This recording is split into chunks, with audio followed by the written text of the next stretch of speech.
ఈ UK visa scam కాంట్రవర్సీకి సంబంధించి ఇక్కడ ఇండియాలో ఈ విజయవాడ, గుంటూరు, హైదరాబాద్ ఇక్కడ రన్ అయిన ఏదైతే కన్సల్టెన్సీ ఉందో డెస్టినీ కన్సల్టెన్సీ అని చెప్పి అందులో వర్క్ చేసిన ఒక ఎక్స్ ఎంప్లాయీ పోలీసులు విచారణ చేసినప్పుడు కొన్ని విషయాలు చెప్పారు.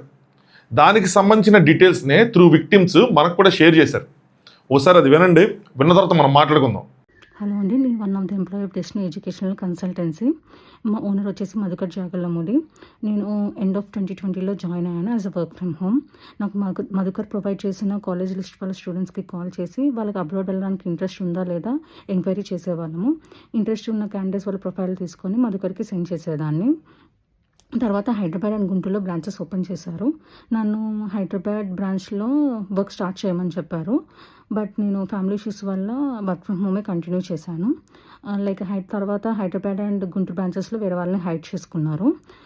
ఎనీ ఎంక్వైరీస్ వస్తే బ్రాంచెస్కి ఎనీ ఎంక్వైరీ వస్తే, అడ్మిషన్ రిలేటెడ్ ఏమైనా ఎంక్వైరీస్ వస్తే నాకు కాల్ చేసేవాళ్ళు. వర్క్ రిలేటెడ్ ఏమైనా ఎంక్వైరీస్ వస్తే మధుకర్కి కాల్ చేసేవారు. ఒకసారి మధుకర్ నాకు కాల్ చేసి తన అకౌంట్లో లిమిట్ అయిపోయింది అని చెప్పి కొందరు పర్సన్స్ ట్రాన్సాక్షన్ వేస్తారని చెప్పారు. సో వాళ్ళు వేసిన కానీ నేను మధుకర్కి ట్రాన్స్ఫర్ చేశాను. బట్ అలా కొందరు అకౌంట్స్ నుంచి ట్రాన్స్ఫర్ చేశారు. వాళ్ళ యూట్యూబ్ ఛానల్స్ అవన్నీ ఉన్నాయి కాబట్టి ఫ్రాడ్ చేస్తారని ఎవరు అనుకోము కాబట్టి మేము ఎవరైనా ట్రాన్స్ఫర్ చేసినా కానీ వెంటనే మధుకర్కి ట్రాన్స్ఫర్ చేశాము. ఇప్పుడు ఈ ఇష్యూ వల్ల ఏమవుతుందంటే నాకు కొందరు ట్రాన్స్ఫర్ చేసిన వాళ్ళు నాకు కాల్ చేస్తున్నారు. నేను వాళ్ళకి స్క్రీన్ షాట్స్ అన్నీ సెండ్ చేస్తున్నాను. వాళ్ళు నాకు ట్రాన్స్ఫర్ చేసినవి, నేను మధుకర్కి ట్రాన్స్ఫర్ చేసిన స్క్రీన్ షాట్స్ వాళ్ళకి సెండ్ చేస్తున్నాను. పోలీస్ వాళ్ళు కూడా కొందరు కాల్ చేస్తున్నారు. వాళ్ళకి నేను సపోర్ట్ చేస్తున్నాను. వాళ్ళకి స్క్రీన్ షాట్స్ పంపిస్తున్నాను. సో అందరికీ సపోర్ట్ చేస్తున్నాను. పోలీస్ వాళ్ళు కాల్ చేస్తున్నప్పుడు వాళ్ళకి నేను సపోర్ట్గా మాట్లాడుతున్నాను, సపోర్ట్ చేస్తున్నాను. సో అయినా నాకు కొన్ని అట్లనే కాల్స్ వస్తున్నాయి. బట్ నేను జస్ట్ క్లారిటీ ఇవ్వడానికి ఆడియో చేస్తున్నాను. నేను ఎవరి మనీ మిస్యూజ్ చేయలేదు. ఎవరైనా మనీ వేసినా నేను వెంటనే వితిన్ మినిట్స్లోనే మధుకర్కి ట్రాన్స్ఫర్ చేశాను.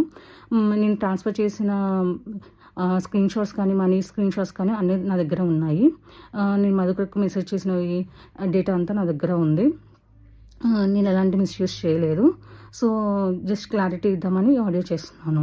Thank you. హాయ్ ఫ్రెండ్స్, నా పేరు Anand. Welcome to Anand news. యాక్చువల్గా మీరు ఏదైతే ఆడియో క్లిప్ విన్నారో, టు బి ఫ్రాంక్ చెప్పాలంటే that audio proves nothing regarding UK visa scam controversy. అంటే ఫేక్ సిఓఎస్లు ఇచ్చారని కానీ, లేదంటే ఈ యూకే వీసాలో మోసాలు జరిగినాయి కానీ అయ్యేం ప్రూవ్ చేయదు. కానీ ఇట్ ప్రూవ్స్ 2 పాయింట్స్. ఏంట్రావంటే పాయింట్ నెంబర్ 1, ఇక్కడ ఏదైతే ఈ డెస్టినీ కన్సల్టెన్సీ ఉందో విజయవాడ, గుంటూరు, హైదరాబాద్లో అది రన్ చేసిన వాళ్ళలో మధుకర్ గారు కూడా ఉన్నారని. పాయింట్ నెంబర్ 2, మనీ ట్రాన్సాక్షన్స్, ఈ క్యాష్ ఫ్లో అనేది ఎలా జరిగింది, కస్టమర్ నుంచి మధుకర్ గారి వరకు ఎలా జరిగింది అన్నది ప్రూవ్ చేస్తుంది. మనం దాని గురించి డీటెయిల్గా మాట్లాడుకుందాం. మాట్లాడుకునే ముందు వీడియోని లైక్ చేయండి, కొత్తగా చూసే వాళ్ళు ఛానల్ సబ్స్క్రైబ్ చేసుకోండి. దాంతోపాటు మీ దగ్గర ఏదైనా హైప్ పాయింట్స్ ఉంటే ఖచ్చితంగా వీడియోని హైప్ చేయండి. ఇది మీరు హైప్ చేస్తే ఎక్కువ మందికి రీచ్ అవుతుంది. అది చాలా ఇంపార్టెంట్. ఎందుకంటే ఇప్పటికీ చాలా మందికి డౌట్స్ ఉన్నాయి. కానీ ఇంకో సైడ్ ఏదో ఉంది అని చెప్పి ఈవెన్ నాకు కూడా కొన్ని నెగిటివ్ కామెంట్స్ కూడా వస్తున్నాయి. నేను ఎలా ఇందులో ఇన్వాల్వ్ అయ్యాను, నేను ఎలా డాట్స్ కనెక్ట్ చేసుకున్నాను అన్నది మీకు ఎక్స్ప్లెయిన్ చేస్తా. ఇక్కడ ఈ దీంతో లింక్ ఉందన్నమాట, ఈ ఆడియోతో లింక్ ఉంది. మీకు ఎవరికైనా ఏదైనా డౌట్లు ఉన్నా కూడా మీకు క్లారిటీ కూడా వస్తుంది. 6 months బ్యాక్ నందన గారు వాళ్ళ యూట్యూబ్ ఛానల్లో ఒక షార్ట్ పెట్టారు, యూట్యూబ్ షార్ట్. ఇక్కడ నేను అది ప్లే చేయలేను, చేస్తే మన చిన్న తప్పు కోసం చూస్తే అస్సామే ఇంకా మన ఛానల్ మనం. సో ఏం చెప్పారా అందులో అంటే, ఒక అవేర్నెస్ వీడియో అని చెప్పి స్టార్ట్ చేశారు. మీలో చాలామంది చూసే ఉంటారు. అందులో ఎగ్జాక్ట్ లైన్స్ ఏంట్రా అంటే, నాకు కానీ నా హస్బెండ్కి కానీ గత 21 సంవత్సరాలుగా ఇండియాలో ఎటువంటి బిజినెస్లు లేవు అని చెప్పి పాయింట్ నెంబర్ 1. పాయింట్ నెంబర్ 2, మా పేరు మీద ఎవరో కలెక్ట్ చేస్తున్నారు అని చెప్పారు ఆ వీడియోలో. సో ఇది ఒక అవేర్నెస్ వీడియో అని చెప్పారు. ఇదొకటి, ఇది నేను చూశాను, నాకు రిజిస్టర్ అయి ఉంది ఒకటి. సరే, ఆవిడ చెప్తుంది నిజమేమో, ఏది లేదేమో అనుకున్నా. దాని తర్వాత రీసెంట్గా అంటే ఈ కాంట్రవర్సీ స్టార్ట్ అవడానికి ముందు పుచ్చిపోయిన యాపిల్స్ అని చెప్పి ఒక వీడియో చేశారు. ఎస్, మేము యాపిల్స్ అమ్మాం, వాళ్ళు అగ్రీ చేసింది ఏంటంటే యాపిల్స్ అమ్మాం, కొన్ని పుచ్చిపోయినాయి అని చెప్పి. దాని తర్వాతే నాకు డౌట్స్ రావడం స్టార్ట్ అయింది. ఎప్పుడైతే నేను విక్టిమ్స్తో మాట్లాడి డాట్స్ కనెక్ట్ చేసుకున్నానో, ఎప్పుడైతే నేను అసలు ఇక్కడున్న కన్సల్టెన్సీ ఎవరిద్రా అని చెప్పి దాన్ని మనం బయట తీసి ఎక్స్పోజ్ చేసామో ఎవరి పేర్లు ఉన్నాయని, అప్పుడు చాలా క్లియర్గా అర్థమైంది ఆ కన్సల్టెన్సీ ఎవరి పేరు మీద ఉన్నాయి. డైరెక్టర్స్గా ఎవరున్నారు, మధుకర్ గారు అమ్మగారు, నందన గారు అమ్మగారు. మన ప్రీవియస్ వీడియోస్లో కూడా చాలా డీటెయిల్గా చూపించాను కూడా మీకు. సో ఏదైతే వీళ్ళు చెప్పారో, వీళ్ళు చెప్తున్న దాంట్లో సంథింగ్ ఈజ్ రాంగ్, ఏదో తేడా ఉంది అని చెప్పి క్లియర్గా అర్థమవుతుంది. అదేంటి అన్నది మనకి రాను ఎట్లాగో ప్రూవ్ అవుతుంది, అది వేరే విషయం. కానీ ఇక్కడ ఏమీ లేకుండా ఏమీ చెప్పట్లేదు అన్న విషయం ఎవరికైతే ఇంకా చాలామంది లేదు కావాలని చెప్పి వేరే వేరే పర్పస్ల మీద చేస్తున్నారని అనుకుంటున్నారో మీకు వీటితో క్లారిటీ రావాలి. ఎప్పటికి రాకపోతే మనం ఏం చేయలేం. సో ఇప్పుడు ఆ ఫస్ట్ పాయింట్, మాకు 21 సంవత్సరాలుగా అసలు ఇండియాలో నాకు కానీ నా హస్బెండ్కి కానీ ఏ కంపెనీ లేవు అన్నారో, ఇప్పుడు మీరు ఆ ఎక్స్-ఎంప్లాయ్ మీరు మాటలంటే ఆవిడేం చెప్తున్నారు చాలా క్లియర్గా, మధుకర్ గారు ఇంకో ఎట్లా మాకు అసైన్ చేశారు, మధుకర్ గారు మాతో మాట్లాడేవాళ్ళు, మధుకర్ గారు మా దగ్గర నుంచి ఇలా కస్టమర్ డబ్బులు ఇవ్వాలంటే మా కేసు వేయమనేవాళ్ళు, మా దగ్గర నుంచి మధుకర్ గారు వేయించుకునేవాళ్ళు అని చెప్పి. సో ఇది ఎవరు రన్ చేసినట్టు మరి కన్సల్టెన్సీ? మరి మాకు బిజినెస్ లేదు అంటే టెక్నికల్గా ఎలా చూడండి, టెక్నికల్గా వాళ్ళ పేరు మీద లేదు కాబట్టి మా పేరు మీద లేదు మేము రైట్ అనుకుంటున్నారు అని అనుకునేలాగా ప్రజలకు చెప్పాలనుకుంటున్నారు. కానీ అంత ఫూలిష్ పీపుల్, అంత గొర్రెలు ఎవరు లేరు కదా ఇక్కడ. వాళ్ళ పేరెంట్స్ పేర్ల మీద డైరెక్టర్లుగా పెట్టి వీళ్ళు రన్ చేశారు, ఆయన రన్ చేశారు. నందన గారి ఇన్వాల్వ్మెంట్ ఎంత ఉందో నాకు తెలియదు. సో నేను ఆవిడ మీద ఏం చెప్పను, కానీ మధుకర్ గారి ఇన్వాల్వ్మెంట్ అయితే ఇప్పుడు వాళ్ళు కన్ఫర్మ్ చేసిందే, అది అక్కడ పనిచేస్తున్న ఉద్యోగులు కన్ఫర్మ్ చేసింది. అది అక్కడ ఎవరైతే విక్టిమ్స్ కలిశారో, ట్రాన్సాక్షన్స్ చేశారో, మాట్లాడారో వాళ్ళు కన్ఫర్మ్ చేస్తున్నది. అది మరి అది రాంగ్ అయినట్టేనా? అవునా కదా?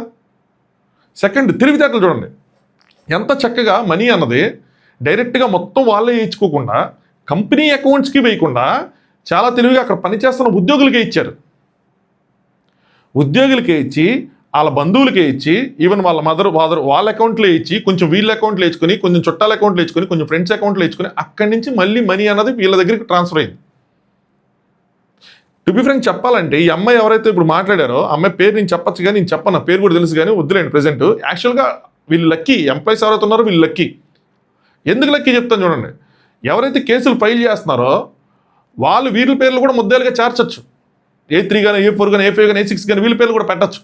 ఎందుకంటే వీళ్ళు మనీ పంపించింది వీళ్ళకే, కానీ పెట్టలా.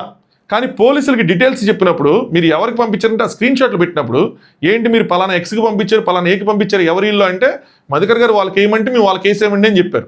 వాళ్ళ డీటెయిల్స్ తీసి పోలీసులు ఎంక్వైరీ స్టార్ట్ చేశారు, వాళ్ళకి కాల్ చేశారు. వాళ్ళకి కాల్ చేయగానే వాళ్ళకి మ్యాటర్ అర్థమైపోయింది. ఇప్పుడు మీరు ఆవిడ ఆడియో క్లిప్ సరిగ్గా వినుంటే ఆవిడ ఏం చెప్తున్నారు, మాకు ఎందుకే ఇచ్చారంటే ట్యాక్స్ ప్రాబ్లమ్స్ అని చెప్పారు. రెండోది ఏం చెప్పారంటే యూట్యూబ్ ఛానల్ ఉండటం వల్ల, వీళ్ళు ఫేమస్ అవ్వటం వల్ల వీళ్ళు మోసాలు చెయ్యరు అని అనుకున్నాము, అందుకని తీసుకున్నామని చెప్పారు. నా యూట్యూబ్ ఛానల్ ఎందుకు వస్తుంది, నా పేరు ఎందుకు వస్తుంది, నందూస్ వరల్డ్ ఎందుకు వస్తుంది అంటే ఇందుకే వస్తుంది. అది ఎలా మిస్ అవుతున్నారు అర్థం కావట్లా. ఇందుకోసమే వస్తుంది. మీరు ఫేమస్ కాబట్టి, దానివల్ల అందరికి తెలుసు కాబట్టి, దానివల్ల ఒక భరోసా వచ్చింది కాబట్టి, దాన్ని చాలామంది ఫాలో అయ్యారు కాబట్టి, మీతో కనెక్ట్ అయ్యారు కాబట్టి, మీతో ట్రావెల్ చేశారు కాబట్టి వస్తుంది. ఇప్పుడు పోలీసులు వాళ్ళని ఎంక్వైరీ చేసినప్పుడు నువ్వు ఎందుకు వేయించుకున్నావు ఏంటి అంటే ఇట్లా వేయించుకున్నారని చెప్పి మొత్తం చెప్పారు. వీళ్ళు ఎందుకు లక్కీ అంటున్నానంటే వాళ్ళు ఇంకో మాట కూడా చెప్పారు అదే రీల్లో. ఏం చెప్పారా షార్ట్లో అంటే మా పేరు మీద వేరే వాళ్ళు వసూలు చేస్తున్నారని చెప్పారు. ఆ వేరే వాళ్ళు ఎవరంటే ఎంప్లాయీసే, ఇంకెవరు? సో డైరెక్ట్గా వెళ్ళి పెట్టేసినట్టే.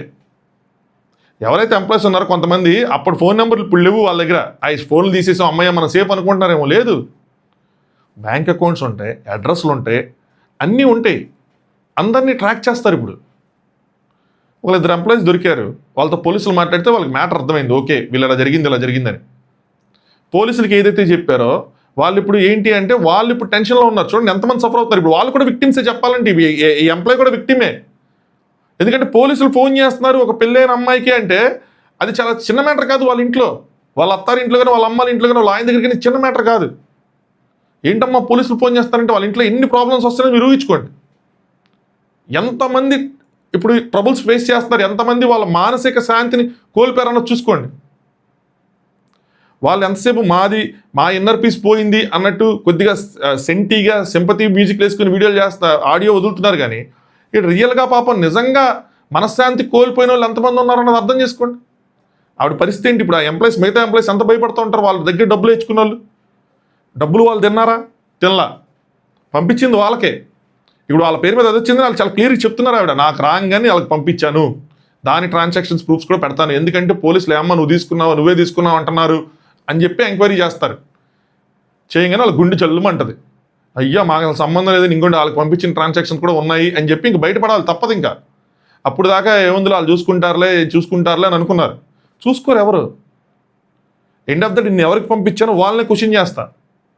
సో పోలీసులు వాళ్ళనే క్వశ్చన్ చేశారు, వాళ్ళు ఇరుక్కున్నారు. సో వాళ్ళు ఎవరికి పంపించారనేది పెట్టాలి. ఇప్పుడు వీళ్ళు కూడా ఎవరైతే పంపించారో వాళ్ళు కూడా ఈ ఎవరైతే డబ్బులు ఎంప్లాయీస్ ఉన్నారో వాళ్ళకి కాల్స్ చేస్తున్నారు. ముఖ్యంగా వీడికి కాల్స్ చేసినప్పుడు ఆవిడ పాప వాళ్ళకందరికి కూడా సమాధానాలు చెప్పుకుంటూ కూర్చున్నారు. ఏమంటే నేను తీసుకోలేదు, ఇంకోటి వేరే వాళ్ళు పంపించాను, ఇంకో మధుకర్ గారికి పంపించేశాను, వేరే వాళ్ళంటే మధుకర్ గారు పంపిస్తాను ఇంకోటి అని చెప్పి ట్రాన్సాక్షన్ ప్రూఫ్లు పెడుతున్నారు. పోలీసులకి విచారణలో అదే చెప్పారు. సో అదే మనకు కూడా కన్ఫర్మ్ చేశారు. ఆఫ్టర్ విక్టిమ్స్ నాకు ఆడియో వచ్చింది. అది అర్థమవుతుందా మీకు?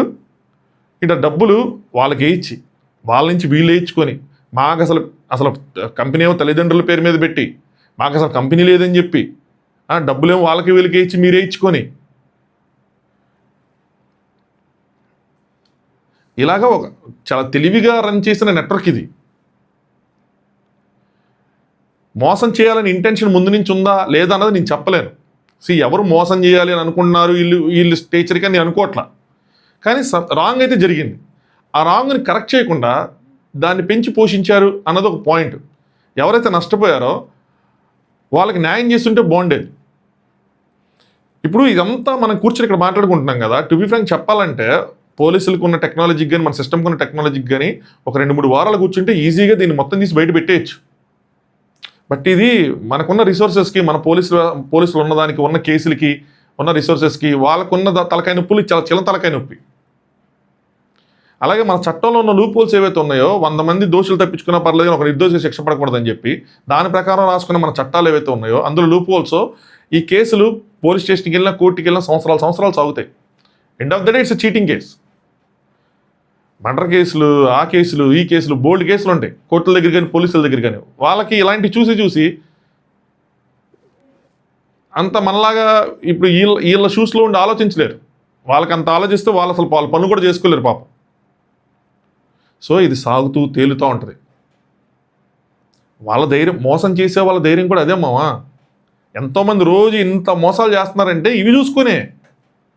పెద్ద పెద్ద ఇష్యూలు జరిగినప్పుడే రాజస్థాన్లో ఒకటి ఘటన అన్నారు కదా, నేను ఇక్కడ మాట్లాడదలుచుకోవాలా. రోజుకు 10-15 జరుగుతున్నాయి. వాటికి ఏం దిక్కు లేదు అన్నట్టున్నారు. ఇంకా మనం చేసి ఈ చీటింగే ఉంది అనుకుంటున్నారు. రోజుకు చిట్ ఫండ్ కంపెనీ, రోజుకు ఒకళ్ళు పెట్టుబడులు పెట్టి లేపుతాను. కాకినాడలో ఒకటి, వైజాగ్లో ఒకటి, హైదరాబాద్లో ఒకటి, గుంటూరులో ఒకటి. ఎప్పుడో జరిగింది నా చిన్నప్పుడు మార్గదర్శి ఏదో, అది ఈరోజు వచ్చింది మళ్ళీ న్యూస్లో. మార్గదర్శి అగ్రిగోల్డ్ అనుకుంటా, ఏందో అట్లా ఉంటాయి. ఇంకా తేల్లా. ఈ లోపల ఎంతమంది ఎన్ని కోట్లు ఏడ తేలుతాయి? అందరి ధైర్యం అదే మావ. మీరు అందరు అనుకుంటారు కదా కంప్లైంట్ చేయండి, కోర్టుకెళ్ళి తెలుసుకోండి, ఊరికినే ఎందుగా మీరు గోల్ చేస్తారు సోషల్ మీడియాలో అని చెప్పి. మీరు మోసపోయి ఆ షూస్లో ఉంటే ఆ రోజు మీకు ఈ ఫీలింగ్ ఇదంతా అర్థమవుతుంది. ఆ రోజు మాకు వెంటనే ఎవడైనా న్యాయం చేసేవాడు ఉంటే బాగుండన్న ఫీలింగ్ వస్తుంది.